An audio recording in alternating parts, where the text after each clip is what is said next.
Hello everyone, কেমন আছো তোমরা সবাই? আশা করছি তোমরা সবাই খুব ভালো আছো আর তোমাদের আশীর্বাদে আছে আর কি মোটামুটি। তোমরা তো জানো যে আসামের অবস্থা কেমন, তারপরে ভিডিওটা আপলোড করছি কারণ ভিডিওটা আগের ছিল আর সামনে পুজো এসছে, তার মধ্যে দুর্ঘটনা ঘটে গেছে একটাই। তো আর কি করব, ভিডিওটা যদি আগের ছিল তো তোমাদের সাথে প্রেজেন্ট করছি আমি। এবং সকালবেলা আর কি আমরা বাজারে যাওয়ার জন্য রেডি হয়েছিলাম।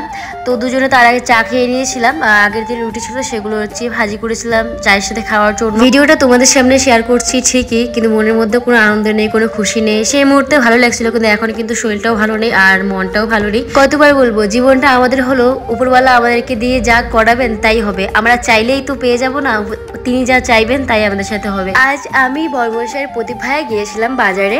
তো তার আগে আজকে আমরা গিয়েছি প্রথমত শপিং মলে এসেছিলাম, তার কারণ হচ্ছে সামনে তো পুজোর কয়েকটা দিনই আছে। তো আমার তো সেরকম কিছু নেওয়া হয়নি বাজার থেকে। তো আর কি প্রতিভায় বাড়ি যাবে বলেছিল, তো ও বলেছিল তাহলে আমি জামা কাপড়গুলো পাঠিয়ে দিই।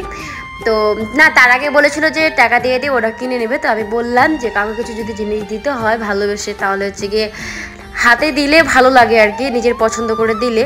কথাটা কিন্তু আমার একান্ত নিজস্ব একটি মতামত, তোমাদেরকে জানালাম। বাট হতে পারে অন্য কেউ বেলেগ বেলেগ ভাবনা চিন্তা, বাট আমার কিন্তু এটাই। আরে দাঁড়া, তোমাদেরকে তো বলাই হয়নি আজকে জামা কাপড় কার জন্য কিনতে এসেছিলাম। আমার শাশুড়ি মায়ের জন্য আর শ্বশুরের জন্য আজকে কাপড় চোপড় কিনতে এসেছিলাম। তো এখান থেকে আর কি আমরা আরও জিনিস নেবো, যেমন কি তেল, শ্যাম্পু, সাবান। তো এখানে আমরা কেন জানি না হাসছিলাম, তো সেই কথাটা কিন্তু আমার এখন একদম মনে নেই, নাহলে তোমাদেরকে আমি অবশ্যই জানাতাম। তো আমি এখানে একটাই বলেছিলাম, আমাদের মায়েরা কি হয় জানো তো, আমাদের মায়েরা হয় এই আমাদের দিন চলে গেছে, তোরা লাগালেই হবে, আমাদেরকে লাগাতে হবে না। তো নিয়ে দিলে লাগাবে, না দিলে লাগাবে না, বলে আমাদের দিন চলে গেছে, এরকম একটা বিষয় হয় আর কি আমাদের মায়েদের। এদিকে প্রদীপ ভাইয়া একটা সেন্ট নেবে, অত স্মেল দেখছিল কেমন সুন্দর। প্রদীপ ভাই বাড়ি যাবে বলে অনেক আনন্দময় একটা ছিল। তারপরে হচ্ছে গিয়ে অনেক কিছু নিয়েছিল, এখান থেকে সেন্ডই নিয়েছিল, বাকিও বাইরে থেকে কাপড় নিয়েছিল।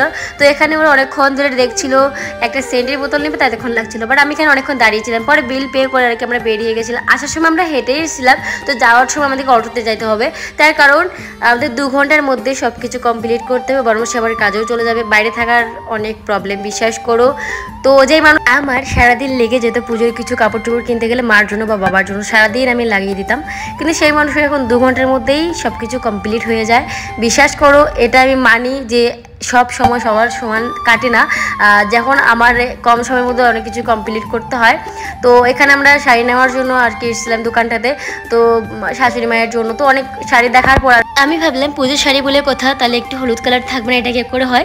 তো ওই হলুদ কালার যে শাড়িটা ছিল, সুতোর কাজ করা ছিল পুরো শাড়ির মধ্যে, আর এত সুন্দর ছিল শাড়িটা, বিশ্বাস করো। আমি জানি না ফোনের মধ্যে কীরকম দেখাচ্ছে, সামনে কিন্তু খুবই সুন্দর ছিল শাড়িটা। আর বাবা কেমন নানা করছিল, বাট আমি বলছিলাম দাম যেরকমই হোক আমি কিন্তু এই শাড়িটাই নেবো। আর সেদিন কিন্তু প্রচুর গরম ছিল। আজকে ছোট্ট ভিডিওটা এখানে শেষ করতে, সবাই ভালো থাকবেন, দেখা হচ্ছে নতুন কোনো ভিডিওতে।